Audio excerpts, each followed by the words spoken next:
Hello and welcome to the Martial Arts Teaching Tactics Podcast. I'm Chris Bean, and I'm joined by Chris Kent. Hello, Mr. Kent. Hello, sir. Also joining us today, we have the owner of TriStar Martial Arts Academy, speaker, author, health coach, entrepreneur, leader, mentor, podcast host, and Tongue Sudo professor, Mr. Professor Duane Brumitt. Hello, Mr. Brumitt. Hi, gentlemen. So today we're going to be interviewing Mr. Brumitt and get to ask him all kinds of different questions and hopefully have a good learning experience for everybody. So without further ado, we're going to dive right into some questions, okay? How long have you been training? Wow, I started when I was 17, so I'm 48 now, so I guess the listeners could do the math, but I think that's like 31 or 32 years. Okay. So, and then I was actually 1 month away from my 18th birthday, so I really need to say 18 rather than 17, if that makes sense. I see, yeah. And why did you start martial arts? Well, I've always wanted to do martial arts. I just didn't have the opportunity and also money, when I was a kid growing up. And I think most kids, you always pretend like you know something. I mean, I can remember even being a paper delivery boy. And I remember one time I was out walking the dog of one of my people that I would pass papers to, one of my neighbors. And I was out walking the dog, and there was this boy who I grew up with on the block, and he, for some reason, wanted to fight. And so I handed the dog over to someone else, and I took it's funny, I took this real deep, like, horse stance, and my hands are, I don't know where I learned this. My one hand was down, one hand was up, both palms are facing each other in fists, and he started throwing kicks and punches at me, and all I hear, I can't believe I was actually able to hear this, but I hear on the porch this lady say to the woman who I passed papers to, she goes, "Look, they're fighting." And she goes, "Oh, that's my paper boy. He knows karate." I didn't know anything. So I always wanted to, know how to do karate. And by the way, the first punch was the only one that he landed on me. After that, I blocked everything else, and then he got tired, and I went inside crying. So, I've always wanted to do martial arts, but it wasn't until I had graduated high school at 17. I was a lifeguard. I was out lifeguarding at a pool. I guess that's where you lifeguard at, right? Is at a pool. It's in Buckingham, Illinois. And there's these two kids I thought were twins playing, doing karate with each other in the water. So I blew my whistle at them, and I said, "Hey, no karate in the pool." And so obviously they stopped because I was the lifeguard saying that. And then immediately when they started swimming away, I blew my whistle at them again, and I said, "Hey, no swimming in the pool either." And so, of course, that kind of started the banter back and forth. I got to know them, their mom. On my break, one of my breaks, I got to know their mom. And then from there, she's like, "Yeah, you should come to the studio that we train at." And I just thought, man, if this old frail lady can do it. I mean, at the time, I was 17. Anybody 30 or older looked old to me, right? I thought, well, if she can do it, I can do it. And that's kind of where the journey began, because I started that. I went and tried out a class that evening. And so their whole family trained? Except for their dad. Oh, okay. Yeah. Okay. The two boys, and then the mom. Yeah, okay. I knew the boys did. I didn't know the mom did too. Mm-hmm. Okay. Yeah, mom is or is, I guess you say, you never lose your status, but is a first degree black belt. She was working towards her black belt when the time I had first met her. Great. And why do you continue to train? I would say the reason I continue to train, I would say in the beginning, it was for the love of the art. And it's still true today, but it's really more for the love of my students is why I continue to train. Meaning that, I want to continue to train so they know that I'm just not moving up in rank, because I don't necessarily believe that. I'm not the type that, okay, I've done my time, I'm not going to test, I'm just going to promote myself or whatever. I still want to be underneath my instructor, and I still want him to test me. So I want to be legitimate in that fact, where if I expect my students to go and test and train, then I need to be doing the same thing. So there's a legitimacy there. There's an integrity thing there, I think, would be the reason now. If you were to ask me that 10 years ago, it would have, that still would have been true, but it would have been more of, for the art or for the moves and learning that stuff as opposed to being an example, if that kind of makes sense. Absolutely. Yeah. And if there's one aspect of training or another art that you would like to work on or increase your skills on, what would that be? I would say either Kali or Jiu-Jitsu. Okay. And I would say if I had to pick one or the other, would be Jiu-Jitsu, and only because just the way where I'm at in my life now, I don't necessarily want hardcore combat things. Heck, we were, what was it, Saturday after that black belt test, and we were just doing some moves together, and my neck was sore the next morning, and I'm like, not that it wouldn't be sore in jiu-jitsu. It's less. I mean, it's very combative. Don't get me wrong, but I can see that as something that has a little bit more longevity for me, being able to roll around on the ground and work on those things. And plus, that's not even something that I started out with. And the nice thing about jiu-jitsu is you can train pretty well 100% right up to the point that, the pain or the break is going to happen or the choke is going to put somebody to sleep, and then you pull back to 2% or something. And I like the fact that there's not striking. I don't want to say that I'm tired of getting hit, but I'm tired of getting hit, if that makes sense. What is Kali? Well, the concepts of Kali that I would like to learn is how, the using the sticks and the hand movements also apply even with their edge weapon protection. So when they're doing the concept that I like best about it is that they're using the same moves to do whether it's a hand or whether it's an edge weapon or even an impact weapon that's coming at them. I like the simplicity of that, if that kind of makes sense, where I'm not having to learn, all right, this is how we do edge weapons, this is how I defend against someone punching, and then if somebody has an impact weapon, now I got to know these. It would be nice to kind of simplify that. And what would you say would be the biggest benefit or takeaway that you've received from the martial arts?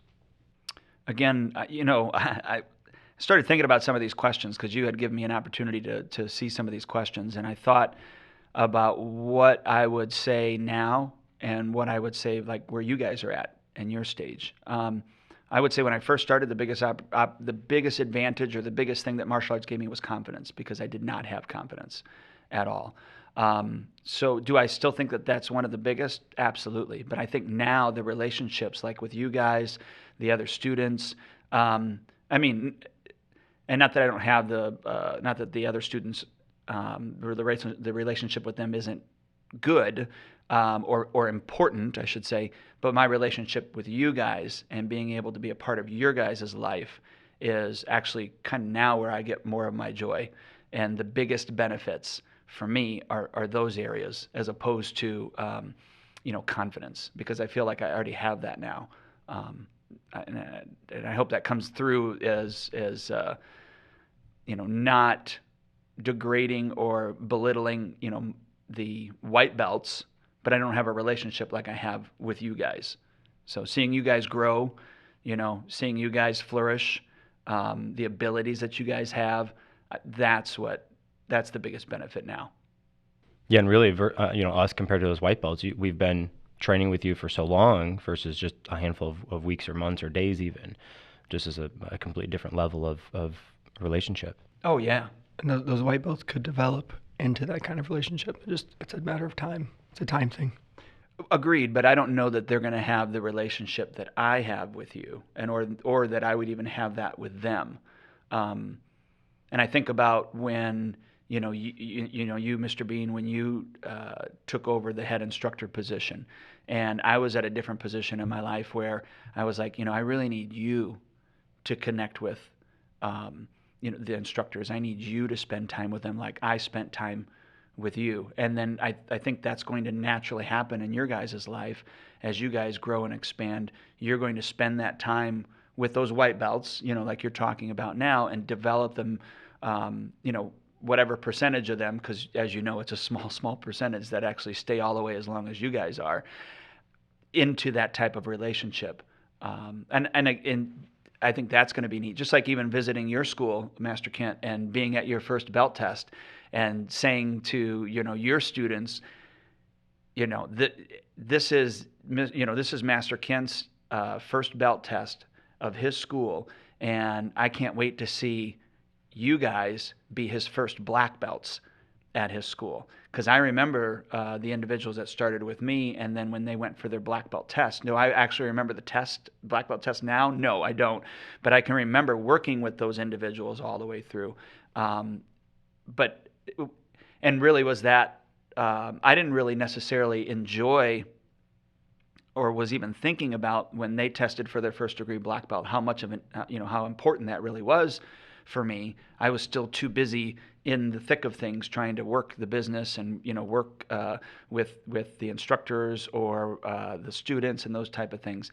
Now it's kind of like, and where I'm at in my life as not just, or as an adult, like being a grandpa, I can kind of sit back and go, man, I get to enjoy this. So sitting at your test was like, yeah, I can't wait for 3.5, 4 years from now when I get to sit at that test.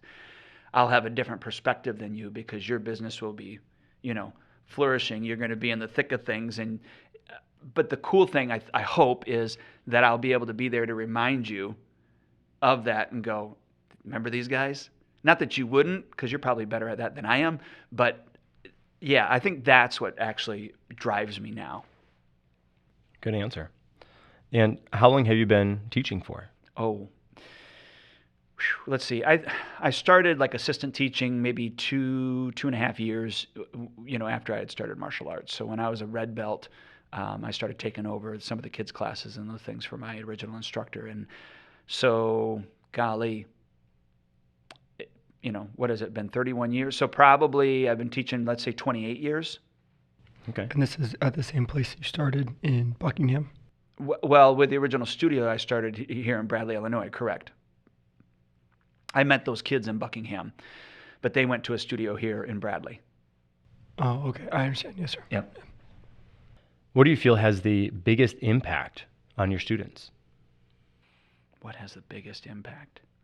Can you clarify that question? Like, what do you mean by what's the biggest impact? Yeah. So when you're on the floor teaching and working with the students, what do you think has the most carryover, or is the most memorable, or the longest impact for those students? Developing a relationship with them, I think, is the most important thing. Because if I can, I've always went under the just the rule that, my position is nothing without, the respect that goes along with it. And so if I can earn the respect from them, then they're going to value the position that I can have in their life. And I think that's the biggest impact. If I can, it's personality over position every single time. So if I can win them over with my personality and they respect me for my personality, they're going to respect the position. And then from there, as long as we have a good relationship, they're going to take criticism or correction or praise. All of those things are going to take them genuinely, and know that I mean well when I say those things, and not just to say them to hurt them, but to build them, if that makes sense. So, and we talked about before about having influence over authority, and it seems like that really is the key for developing those relationships. Yeah, and that's funny that you say that, because I had learned influence over authority from someone else, but I guess I was always practicing it just by talking about my personality over position. I did the 2 Ps, but me with bathroom jokes, so I had to have the 2 PPs, so. Yes, sir. And how would you describe your teaching style? I would say, I'm very energetic, very dynamic, but I always would say, I like to have fun, but I don't mess around. So I want them to work hard, but I want them to have fun while they're working hard. And that's a delicate balance, because if you're joking around too much, some students want to take it that next level, and of course you got to rein them back in. So I would say fun, energetic, charismatic, a lot of voice inflection when I'm teaching, and I don't mind being goofy and looking stupid. Yes, sir. Would you guys agree with that, or what would your answer be? I don't think I would have used the word stupid, but Okay. other than that, yes, sir. Ridiculous. How's that? Sure. Okay. Yeah. Or goofy. And I would say the other part to my teaching style is I tried to do a 2-level teaching style. So I always look at the floor as the stage, and the students that are on there are the actors, and then the parents that are watching, or anybody else that's the audience. And so I'm trying to perform this play and still have also the audience get a kick out of the play as well. And so I really try to work on edutainment. So I'm going to educate them, but entertain them, and then even the audience, I want them to be educated and entertained at the same time. So I would say kind of like Disney movies where they've got the kid jokes and then they have the adult jokes. And when I say adult jokes, I don't mean rated R adult jokes, but something else that the adult is going to actually catch and the kids don't. Absolutely. And what do you think is the most challenging part to teaching the martial arts? That's an easy one. Parents. Parents. Yeah, unfortunately. I sometimes envy dance studios because they close the door and the parents aren't even in the room in most cases. Most dance studios don't allow parents to come in, and whatever's happening on the floor happens on the floor. I do think that that's nice for especially the parents that are unfortunately problem parents. But I don't think it's nice for the parents that aren't, because we want the parents to be involved. We want them to, give the high fives or give the thumbs up or, the attaboys or attagirls, those type of things. It's just unfortunate when we're not on the same page as some parents. And I think our process now of kind of sift sorting and screening some of those parents are better. But I also think that our rules of conduct as a studio is better. So we're attracting less of those individuals, as time goes on as well, because they understand up front. Sure. And so you would say that studios or instructors that would have issues with parents or do have issues with parents have some rules in place, some guidelines to follow, and that will help to minimize those overbearing parents or the problem parents. Well, it'll at least let them know where you stand from the beginning and whether or not they decide to want to follow those rules. And so, yeah, do I think that there needs to be a school policy? And, for us, like we have a 3-strike rule and all those things? Absolutely. And I think that just sets the stage right up front. And the really good parents, they enjoy that. I think that's attractive to them, that they go, okay, this place isn't going to give belts away to my kid. This place is going to make my kid, become an upstanding individual, kind of like what we operate. We're leadership training from day one. I mean, that's our motto here, leadership training from day one. Well, you have to have rules in order to create those leaders from day one. Yeah, right. And of course, when we have those rules, you have to stick to them and be able to follow through with those rules, which sometimes is the hard part. Well, unfortunately for me it is. And I think that goes along with another question you're going to ask later on, because I think one of the questions you're going to ask is with regards to what's the biggest downfall or pitfall or something like that. And that's me. I tried to be a people pleaser from the beginning. And I've since been calloused enough and stepped on enough, unfortunately, to go, okay, yeah, we're not going to do that anymore. But I'm still not good with following through with those. But the nice thing is, you are. And so knowing that I'm not good with doing those things and putting somebody else in those positions that are better than me, that would allow the business to thrive healthier than if I were, in charge of those things. And I don't want to say that takes a lot of humility. I think that takes a lot of pain over time. I think it also takes a lot of patience from you, and I'm talking specifically, obviously to you, just because you're the head instructor of this school. I've learned a lot of lessons, and you've allowed me to learn those lessons, and been very gracious to me when I didn't follow through and ask me the tough questions, like, well, do you think we should have let them go, or do you think we should have done this? As opposed to saying, look, I disagree with you. You should have done X, Y, or Z. And not that you didn't have right to do that, but I think the way that you did it allowed me to grow and then go, you know what? He's right. And I need to let him be in charge of that, because unfortunately, I'm still not going to follow through with them as good as I should. Yes, sir. So what would you say is your most favorite part of teaching the martial arts? What sets you apart from other instructors? I looked at that question when you allowed me to see him, and I thought I didn't know how to answer that. I guess my answer to that would be, what do you feel sets me apart from other instructors? I would say your technical know-how, and then your ability to convey that in word picture so that pretty well everybody, any age spectrum, can link on to something in that word picture and understand it in a way that just with that word picture they can see it, and so that really helps to convey that movement or whatever it is, so they can actually go and do that then. So kind of like when I teach the roundhouse kick and I call it the dog peeing on a fire hydrant booger flicking kick. Yes, sir. Okay. Yes, sir. Master Kent, what would you say? I would say, like you mentioned earlier, the way that you stress your personality over your position, in the sense that you walk in the building or you walk in the room and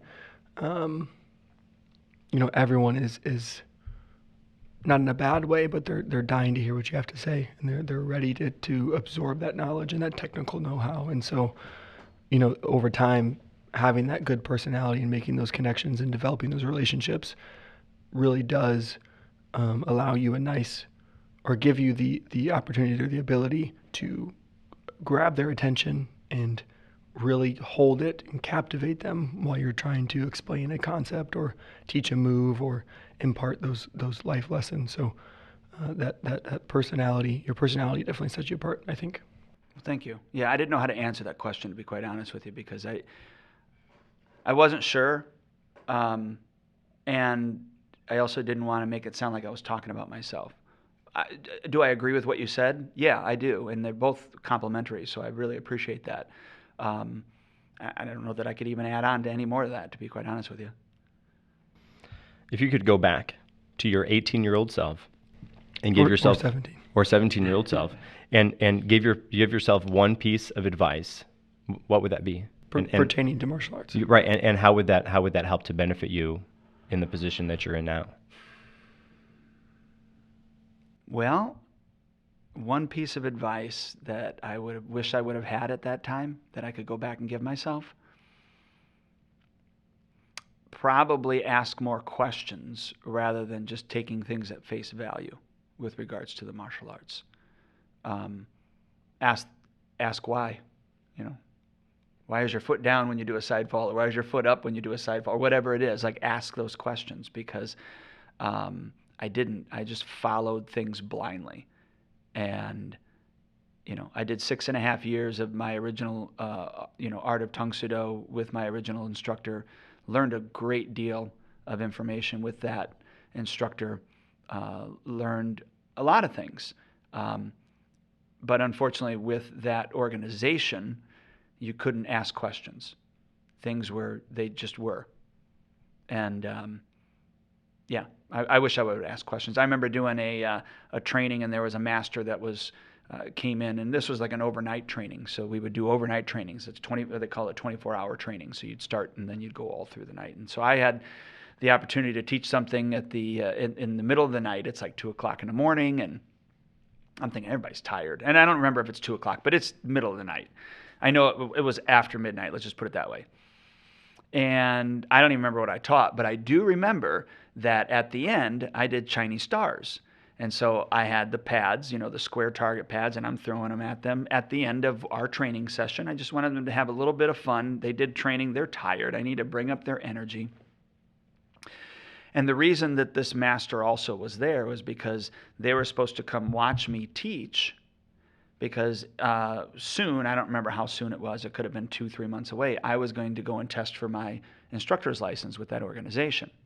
And so I had to be watched by somebody from that organization's board of directors, and then they had to give me the permission to go and test. And I remember after that, we went into my instructor's office with the master, and he read me the riot act, saying to me, why do you think that, these students want pads thrown at them?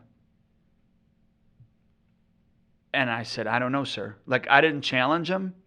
I didn't, what I wanted to say was, why not? Why not bring the energy up? Why not have fun?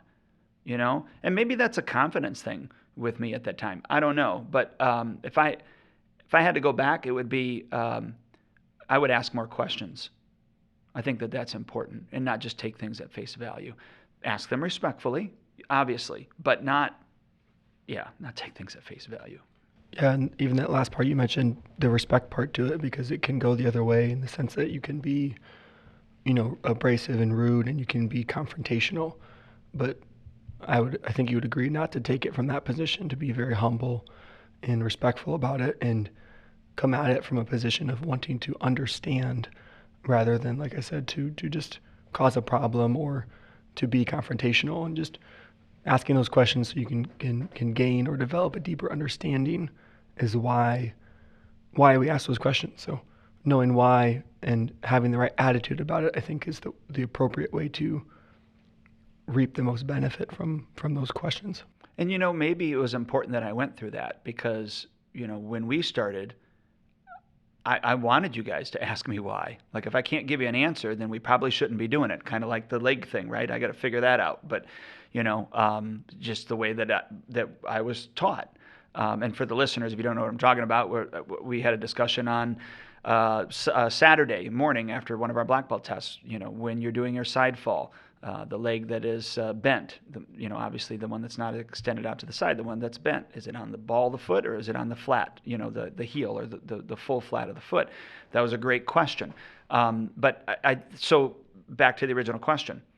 Maybe that was actually important that I wasn't allowed to ask those questions, because then when I started teaching you guys, it was like you would ask the questions and I had to find the answers, or we would switch it. Like, if I found something new, we've gone through evolutions here. We had a different reference point than we do now. And of course we have different reference points depending on the techniques that are happening. But in the beginning, I don't know if you remember, we had kind of basically that gooseneck that was around, the back of the neck. And we were doing those things. Were those superior compared to the other self-defense that I knew prior to that? Absolutely. But there was an evolution. And the only reason that we started to grow in those things was because we were actually asking the questions why. So maybe it was a good thing that happened. I can understand and relate to that, because I don't think I asked very many questions, or any questions, moving through the ranks early on. And now when the students are asking questions, I then have to go and find the answer, because I don't know the answer, because I didn't ask those questions when I was going through the ranks. You said to do it this way. I said, yes, sir. And I went and did it that way. So now, thinking back, having the students ask me, or sometimes even the staff members ask me questions, why is this, why is that? And then having to critically think on the spot of why we do it that way is a challenge. So asking those questions early on and throughout your training is I think beneficial, because then those answers, and then when the time comes that somebody asks you those questions, you have an answer ready for them because you asked that question, the answer. At this point, we had a failure in our audio recording and had to rely on the backup recording. It's only going to make you better.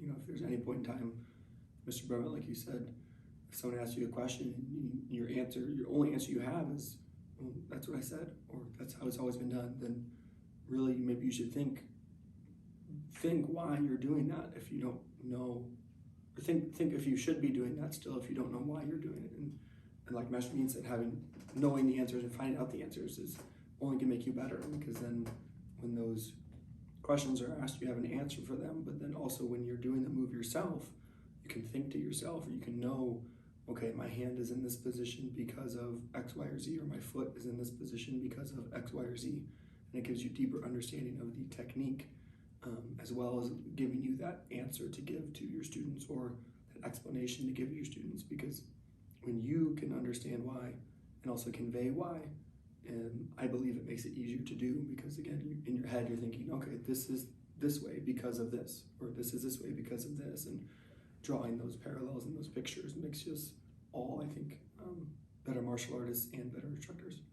I do think, though, that sometimes if you do know the answer, depending on the situation, it's not a bad thing to say, well, I do know why we do it, but I'd like you to figure out why you think we do it, and then come back and tell me. It's kind of like, when I'm on the floor teaching, especially if I have a storm team member with me, I try to teach while I'm teaching. So I'll ask that storm team member, hey, did you see what I did, and why do you think I did it? And if I have time, if it doesn't work at that time, I might say that at the end of class or whatever.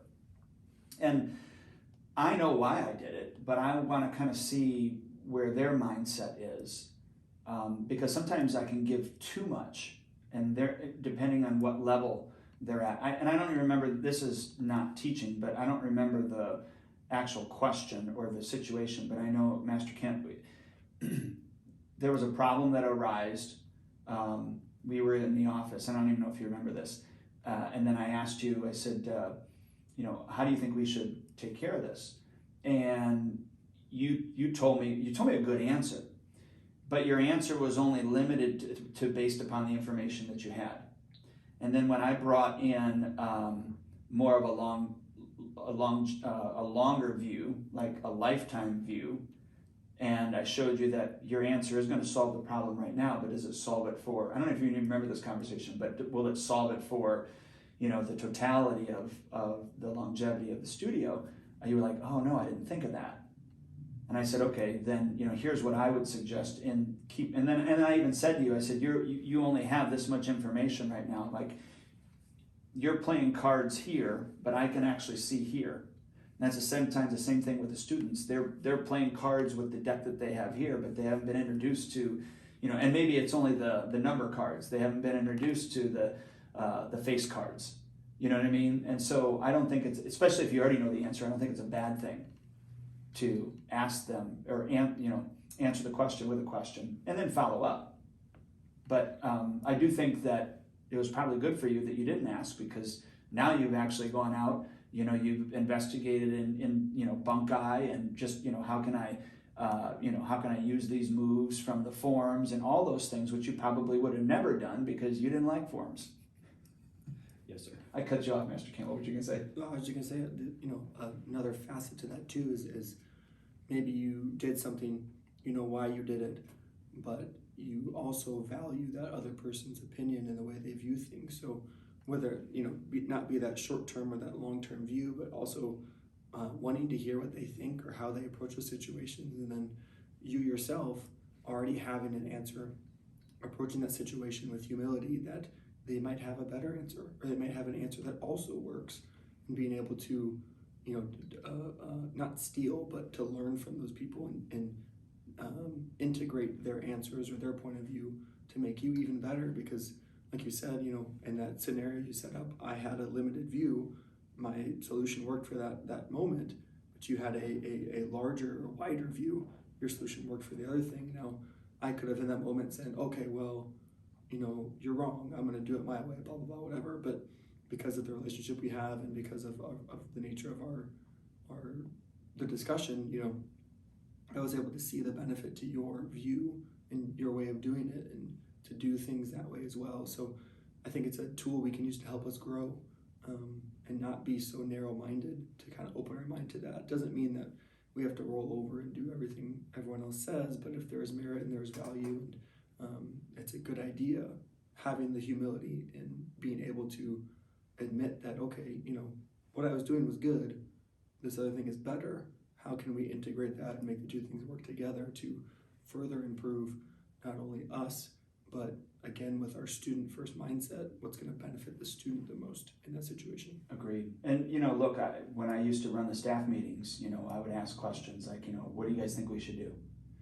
And heck, some of the times you guys would come up with better answers than I had, and just like was it yesterday, you and I, Master, being on the phone, you're calling me up and saying, hey, this is going on. Oh, we were talking about the board breaking. Yeah. And immediately he had a solution. He's like, yeah, we could pivot and do this. I couldn't even come up with the word pivot at the time we were talking. He goes, and I go, yeah, that's a great, you go, and then he says, pivot? I go, yeah, pivot, that's a great pivot. So, and I think we're sold the fact that competition grows us. what I think actually grows us as a team is cooperation, not competition. And I hope, I feel as if, that's what we've modeled here is cooperation, not competition.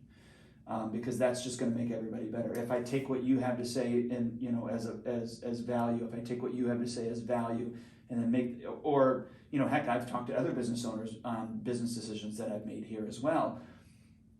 And I think even Scripture talks about the fact that talking to a lot of the right people to help you, and I'm paraphrasing obviously, but talking to a lot of the right people to help you make a good decision is better.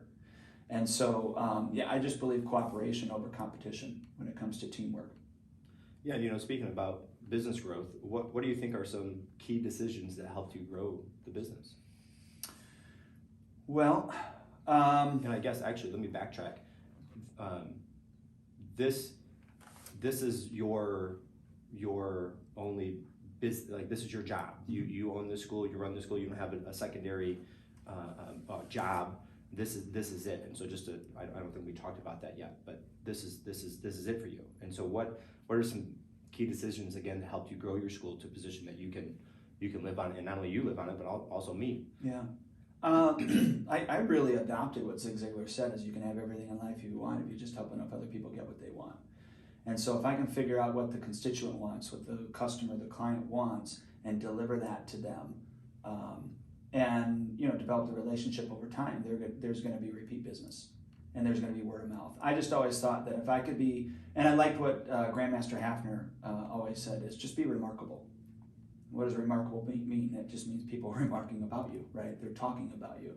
So I wouldn't need advertisement if I could be remarkable. And so I would say that's the biggest thing. Now, do you have to know how to be? Do you have to know how to run Facebook ads and all those type of? You don't have to anymore. You can hire people to do that, but you have to know how to treat people right. You have to know how to follow up with people. You have to know how to make a connection with individuals. I think that's how I met my wife, was through the martial arts school. She heard about this guy named Mr. Brumitt that could do things with kids and straighten them out and all this other stuff. And that's why she took her son to the martial arts studio, And so I guess at that time I was being remarkable. I don't know, but I would say the biggest thing is just be remarkable and treat people right. But going back to having those rules, having those standards, man, I wish I would have had those in the beginning and followed those. Certainly would have been nice in the early days, huh? Well, it would. Yeah. I mean, I can remember helping a parent out. They had a sob story, and then all of a sudden, like, I don't know, maybe it was a month later. I feel like it was like 2 days later, but I'm sure it was a month later. They drive up in a brand new car.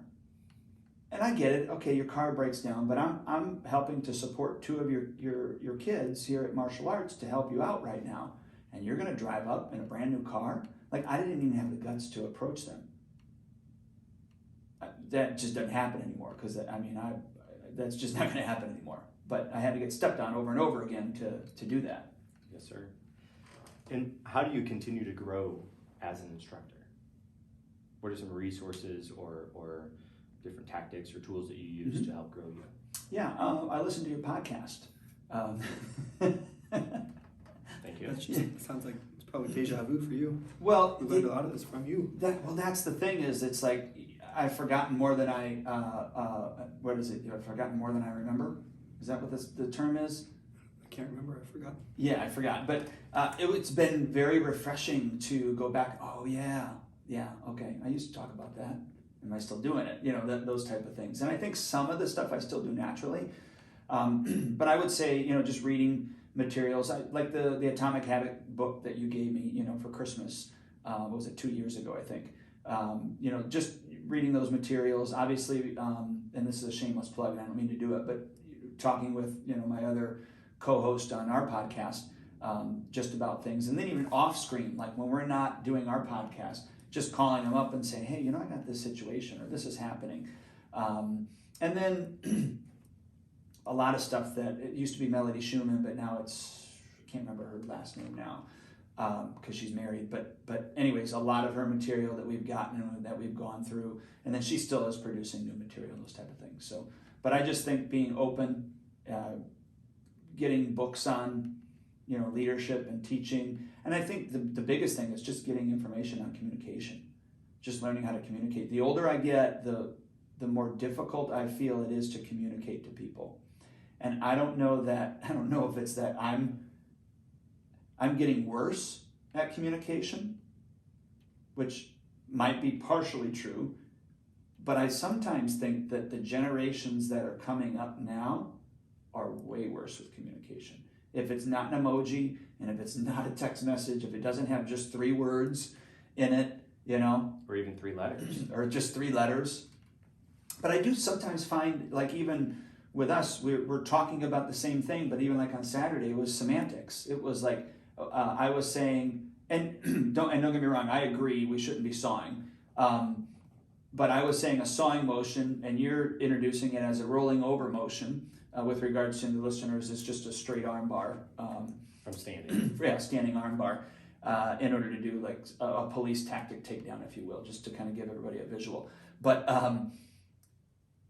when I listen to you say, this is the reason why I don't want it to be, or why you didn't say I don't want it to be, I don't think we should introduce it as a sawing motion, and then listening to that, and then obviously you talking about a pulling as opposed to a pushing motion.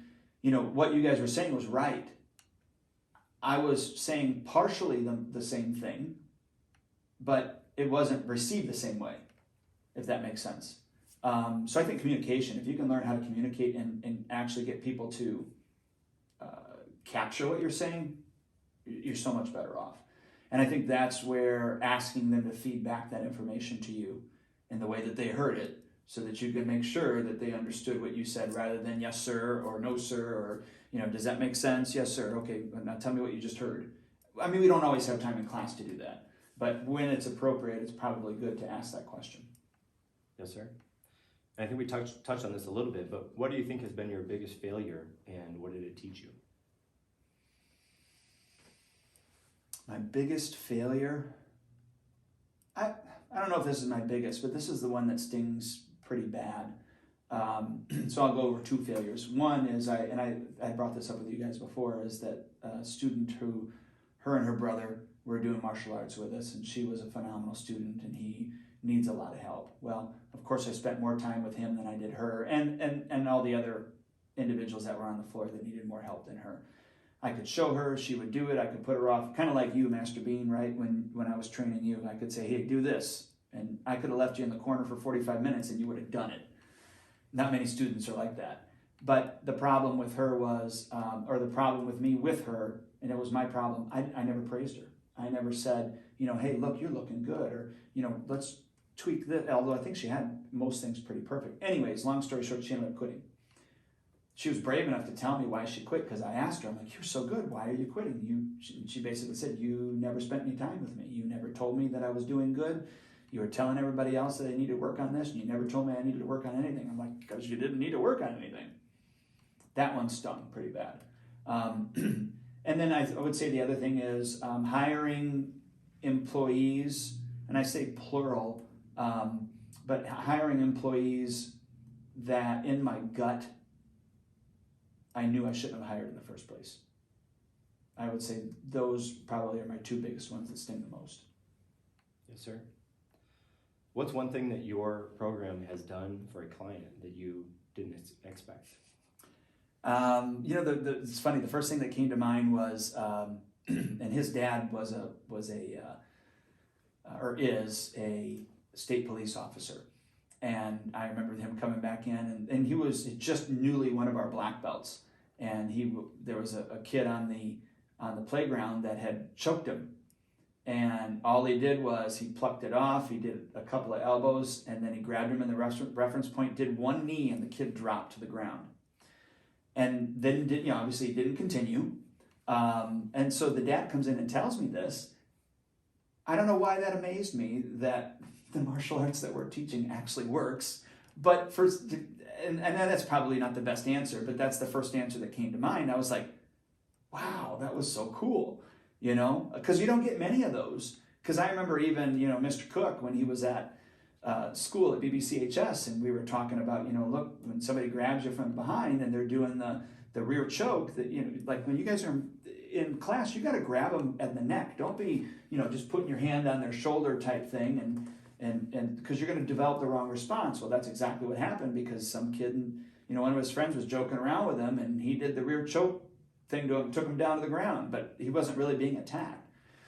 So it probably sounds really stupid, or I guess I shouldn't say stupid, but it sounds funny to say, but the stories when I've had parents or even individuals come back and say, yeah, I protected myself.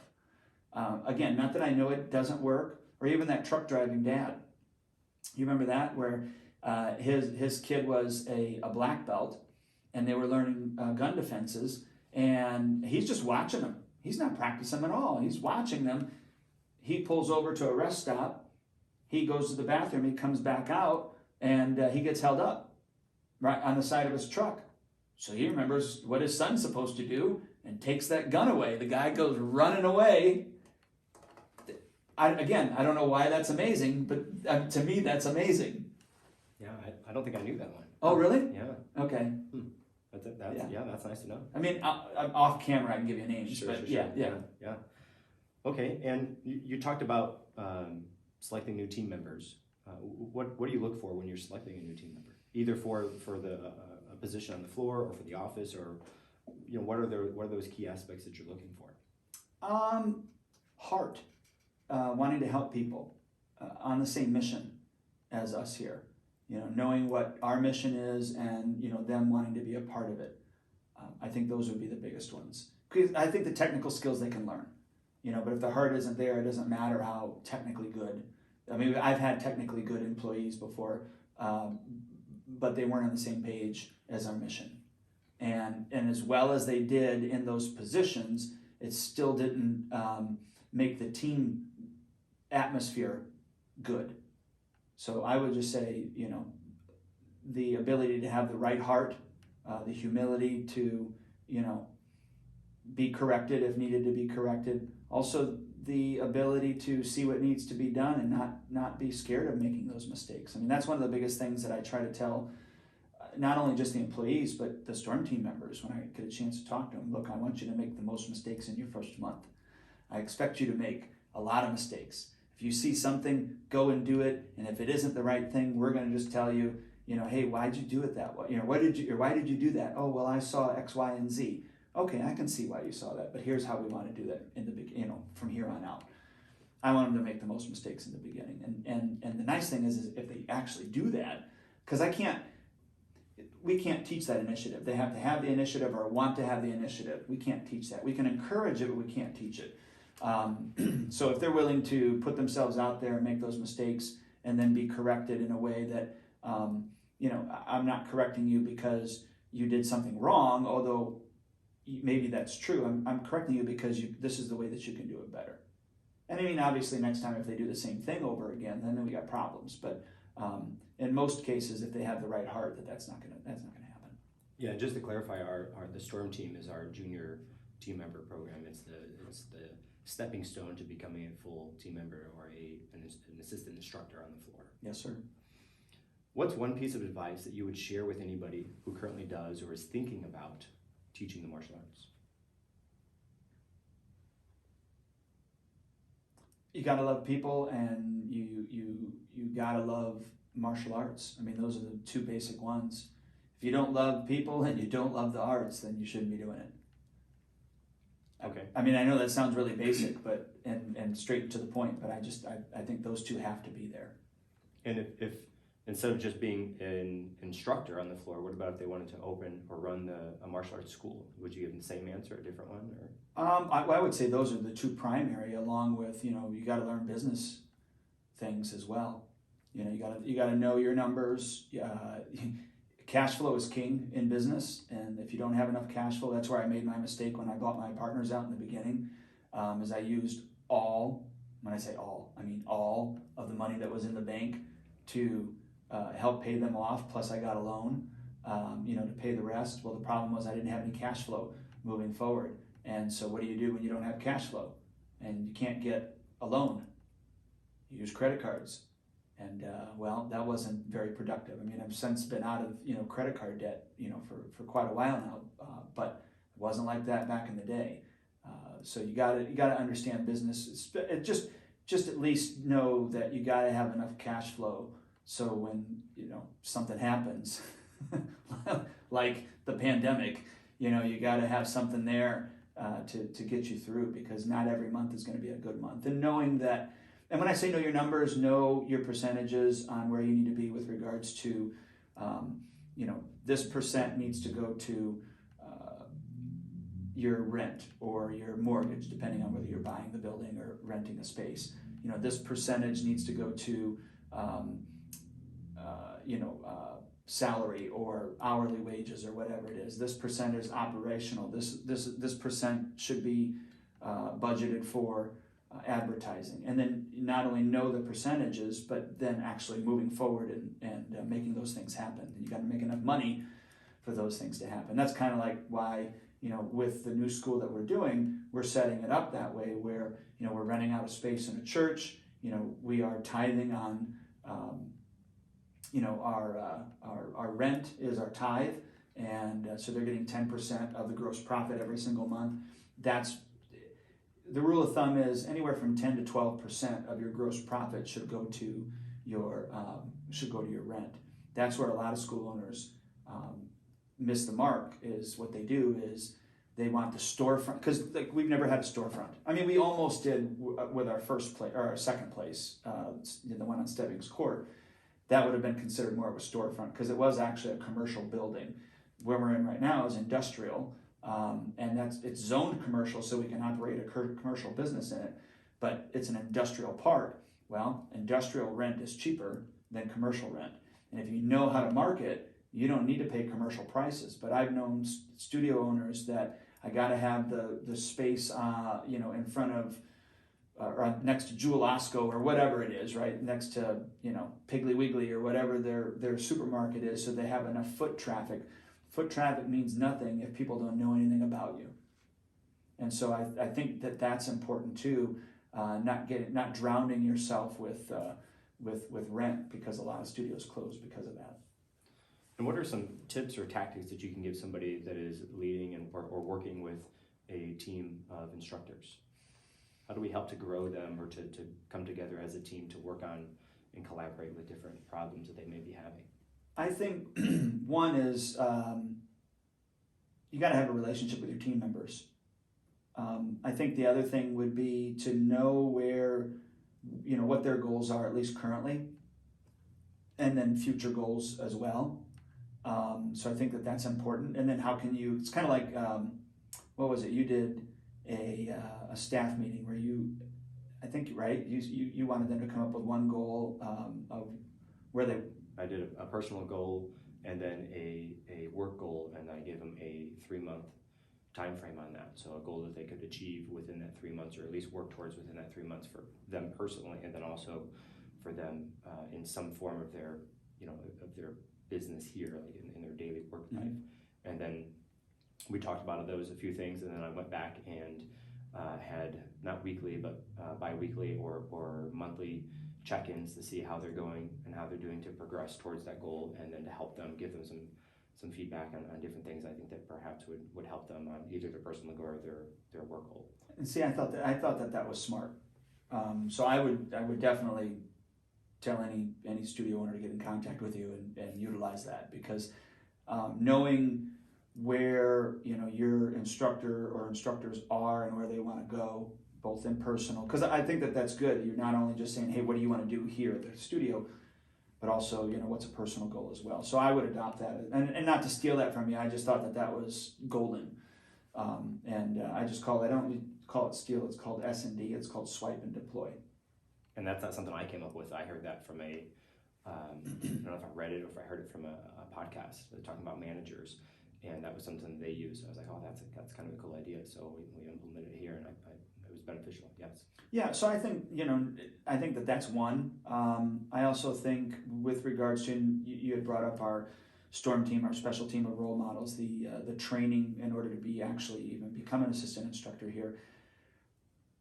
I think that class is beneficial in the fact that we are strategically teaching them, this is how you teach a white belt. And then there's a teaching concept that goes along with it. This is how you teach a yellow belt, and so on and so forth, so that we're methodically teaching that. And I think that that's going to, obviously produce or should produce better instructors in the end. And I didn't do that with you guys. I wasn't methodical with it. It was just whatever was happening that week, and I saw whatever problems were going on, I was going to introduce the concept in order to take care of that situation. But now going back and being able to methodically do that, I think is very beneficial. But if somebody doesn't have, because that takes a lot of work to put that all together, and the time and trial and error. And trial and error, yeah. So I would say, just to start would be to do the weekly meetings. Have the weekly meetings. What went well this week? What do we need to work on? And then I definitely would implement what you did with regards to finding out what their personal goal is, one personal goal, and then also one work goal as well. Right, and with that, make sure you put a time limit on it. Don't have it open-ended. What is your work goal or personal you want to complete within this time frame? Because otherwise, they'll tell you, "Well, I want to be a black belt, or I want to have my own business, or whatever it is," and it'll be some real lofty goal that's way off in the future that you can't necessarily help with right now. Yeah, well, they got to be smart, right? A smart goal. If you don't, and so I know, and so do you guys, what the acronym SMART stands for with goals. But the listeners, I'm going to do what I already said that we should do sometimes, is go look it up. Just type in SMART goal or what's the meaning of SMART goal in your browser, and you'll find out if you don't already know. Yeah, and if you can, type that back in the comments so that we know that you did your homework and you can tell us what a SMART goal is. All right, so we're getting to the end here. What's a question that you thought we were going to ask or wish that we would have asked that we didn't? I don't know. I don't know that there's anything that I was necessarily expecting or not expecting. I mean, obviously I knew that this was, all about teaching and creating better instructors that are going to obviously be on the same mission as creating better students and creating better human beings. So, no, I really loved all the questions. I thought that they were very thought out. You guys definitely did your homework on coming up with the questions that you wanted to ask. So you spent more time than I probably would have, because I'm more off the cuff. So I don't want to say impressed. I'm delightfully not even surprised, but it was pretty cool. Yes, sir. Yeah, and I kept rambling. What was the question again? What's a question that that's right. asked that you thought? Yeah, I don't know. I was going to reiterate. I don't know. I don't know that there was any question that I thought you were going to ask that you didn't ask. Okay. Well, you touched on your podcast. Where can people go to hear your podcast or to learn more about you and the different things that you do? You could just go to schoolownertalk.com. Mainly the podcast. Not that we don't do a lot of how to teach like you guys do. But it's more business oriented and how to run your business better with regards to a martial arts school. Yes, sir. Meshkin, you got any closing remarks? No, sir. Okay. No, sir. And if you haven't noticed, Meshkin has lost his voice, and so he's doing his best to have his voice heard. Yeah, and so let me ask the question: why is that? Was it just based upon Saturday, or was that already losing, or you were already losing your voice? I felt okay. Actually, I think I told you Saturday morning when we got here that my voice felt kind of off. Then I did lead that black belt test and haven't used it a whole lot. I don't think that helped, but I also have this is a reoccurring thing for me. It happens at least twice a year. I'll probably lose my voice, so that's just something I got to deal with, And I feel completely fine, 100% physically. Just my voice does not work, so it's a common occurrence, and I don't think running a test helped. But it's interesting too, because I taught class last night and had to do it with a diminished capacity for teaching or for speaking. So it forced me to implement or use some other teaching tools and tactics that I've learned and developed. So that, I don't wish it upon anybody, but it could be a learning or growing experience if you find yourself in the same position. Well, I've had that in the past, and then it's more of a silent class, and we're kind of whispering and we're making everything really completely silent. Yeah. What does that do? That makes the student go, like, really focus in on what you're saying. Right. Yep. So, And even from time to time, we've had classes with special need students, and they don't do very well with loud noises, and so we've had to pull back the volume of class. You know, we do those classes, once a week, and from time to time, the students that are in there, so for whatever reason, they don't do well with the loud sounds, and so we kind of, unfortunately, we're loud in class, and the other students are loud, and so we start to notice that is an issue for a couple of them, or even just one of them, and so we try to pull back and okay, now we're going to be ninjas, and we're going to be real quiet as we go do things, and that is fun for everybody else, but also helps that one person or those multiple people out that's an issue for. right. I thought about this, and maybe this is the question you should ask me. So, if you are a studio owner and you're teaching teachers how to teach, raising them up, don't do what I did and be a micromanager of them. So when they would, you guys would do something, I would, say, I don't remember how I did it, but I would just basically take over. And if you're like me, step off the floor and just let them do it. That's what I have to do. I'm not so much that same way anymore with you guys. I am maybe a little bit with some of the other guys, but I have to step off the floor and just let them teach, as opposed to micromanaging those things. So I would say that's probably one of the biggest things is if you're teaching teachers how to teach, let them make the mistakes. Obviously, if it's not something that's hurting anyone, allow them to make the mistakes. If it's something that's going to hurt someone, then yeah, you got to step in. But you guys have showed me grace when I've stepped on your toes, numerous times. So how do you feel about that topic? Yeah, right. If you have a team under you, and if every time they have a problem or they make a mistake, if you step in to override that, then that does a couple things. That diminishes that instructor's relationship and rapport with those students, because it potentially can let the students think that this person doesn't know what they're doing, and just wait for the other instructor, the owner, or whoever it is, to come in and step in to fix whatever mistakes they made. But on top of that, if you're not allowing either your students or your staff, your team members, to make those mistakes, then they can't grow from those. And like you said, provided nobody's going to get hurt, save it for after class. Say, hey, listen, this you didn't quite do this right, or I would have done this differently, or ask, why did you do this? And maybe there's something that they seen in the moment that you didn't see as you walked past, or as you peered in to see how they were doing teaching. It's a concept we talked about before a handful of times, and that we want those rules and that structure, and we want things to be done certain ways, but we also need to allow a certain amount of individuality or freedom in that, by understanding everyone's different. I'm going to teach a different class, and Master B would teach a class, and Master B would teach a different class, and Mr. Brumitt would teach a class, but that doesn't mean it's wrong just because it's different. Of course, if he's teaching a move that's not how it's supposed to be, or you're skipping the key steps or the foundational important parts of those moves, or if you're just way off the mark, that's when we need to step in and make sure those things are being cleaned up and done the way we want them. But there's also a large percentage and a large amount of it that can be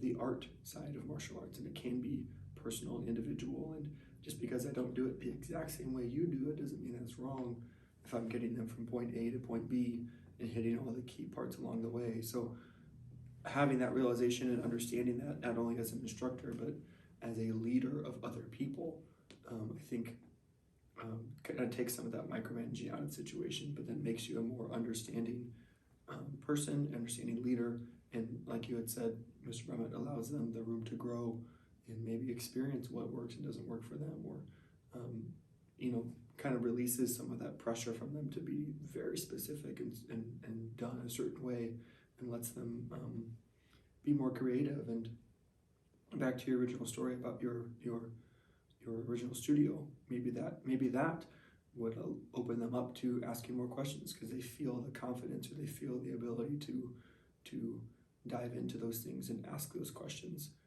when it's not so dogmatic or so strict with the way that you do them. Right, yeah, I guess understanding that you're not trying to clone yourself, and make clones of yourself. They're gonna, your team is gonna pick and choose different parts of you and different parts of whoever else is in their life that's had an influence on them, and then they're gonna have their own influence on their own twist or take on it, and then they'll teach that way. Yeah, and when I first started letting go of the reins, I came to the realization that, if my team members could do it 80% to where I thought I was able to do it, then the studio is going to be fine. I've since rephrased that, if you will, meaning that with that original comment, if my instructors can do it, up to 80% of what I can do it, then we're going to have a great studio. That wasn't me saying I'm better, although I at the time I thought I was a lot better. And I don't know how to say that without sounding conceited. And I was to a certain degree, just because you guys are just starting out or whatever. But the problem with that is, what I found anyways, is I needed to do that just so that I could let you guys start to get into those positions and learn. What I've since learned is that, it's not that you guys do it 80% of how I can do it. You guys are now doing it 100% the way that you can do it. And it's not worse than how I do it. Although there's a lot of similarities, especially with you, and we've talked about this sometimes, some of the phrases or some of the voices that you'll make, and which I would never thought it would come out of your mouth, just because I'm the goofy one, and you've adopted some of those things, which makes me feel good, but that's not why you're doing it. But I want the owners or the head instructors or whatever, when you're doing that with individuals, like we said, let them make the mistakes. Unfortunately, I came from the point of view that if they can do it 80% of what I can do, then we're going to be fine. And now realizing, no, they're doing 100%, they're doing, even if you're doing 80% of what you can do, and then you're going to grow into that other 20% of what you can do. That's what I need. That's what we need. Yeah, you can make them good copies of you, or you can let them be great versions of themselves. And, that's a better way of putting it. Thanks. Sure. Yeah. You can hope that they can have enough of what you want them to have, and then let that last 20% be an addition of what they are capable or are able to do. So, setting them on the right path, and then trusting that they're going to complete that journey, becoming themselves the best version that they can be. And we talked about before, just being your best self and being the best martial arts instructor in the world, whatever that looks like for you. That is different for each and every person. So helping them along the way, setting them on the right course to be what you want them to be, but then allowing them to be the best that they can be. And I think, I had to learn how to do that. It wasn't just something that was innate. It was just something that was kind of, I got to learn how to do this. And it goes even way back to when we had that XMA program, and you really took to the sword. Cook took towards the bow staff. El Tabani was, the commas. And it worked out perfect. Didn't try to make it work out that way. It worked out perfect. So then, you became the master of the sword, and then that was not your confidence, but you were very confident in it. And then, oh yeah, you want to learn how to do the sword, you got to go to Mr. B. Oh yeah, you want to work on bow staff, you got to go to Mr. Cook. You guys each had your own individual things that you were good at. And by the way, all of you were better at those weapons than I was. I could just teach you how to do it, and then you guys took it. That's kind of like when I first taught you how to do the 540 and then the 720. I can't do any of those things. But I came to the realization I don't have to know how to do those things. I just have to know how to teach them. And then, again, like you said, Master Kent, let them fill in the other 20% as their own personality. Yes, sir. Before we close out here, I just want to take a moment to say thank you, Mr. Brumitt, for being not only here on this podcast, but for everything that you've done to develop us into the leaders and teachers that we are, and not only in a martial arts sense, but the way you've also poured into our lives and the relationships that we've built.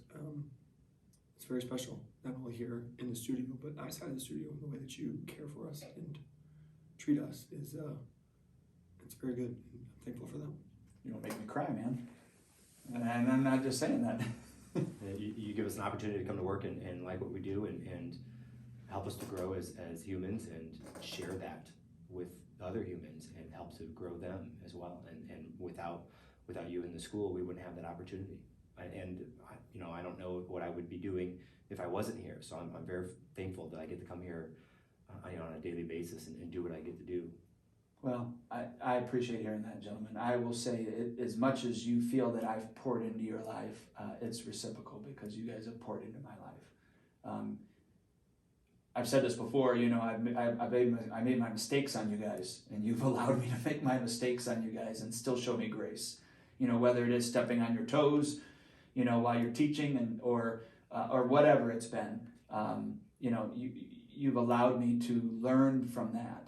And you've given me grace to do that. And I don't know, sometimes that's hard for martial artists to do. I think that's one thing that Allie and I talk about on our podcast is, martial artists are sometimes really hard to deal with because they have such a big ego.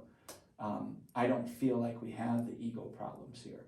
And I think that's also, a testament to our success is because I don't feel that we have those ego problems. It's not, I got to be better than Mr. Bean or I got to be better than Mr. Kent. It's kind of like we were doing the Wall of China, what was it, 2 or 3 weeks ago with, one of the games with the kids, and I'm watching you fly over it, and somebody looked at me and said something about, flying over it. I go, yeah, I used to be able to beat him, but I can't anymore. And they said, oh, you can still beat him. I go, nope, I can't.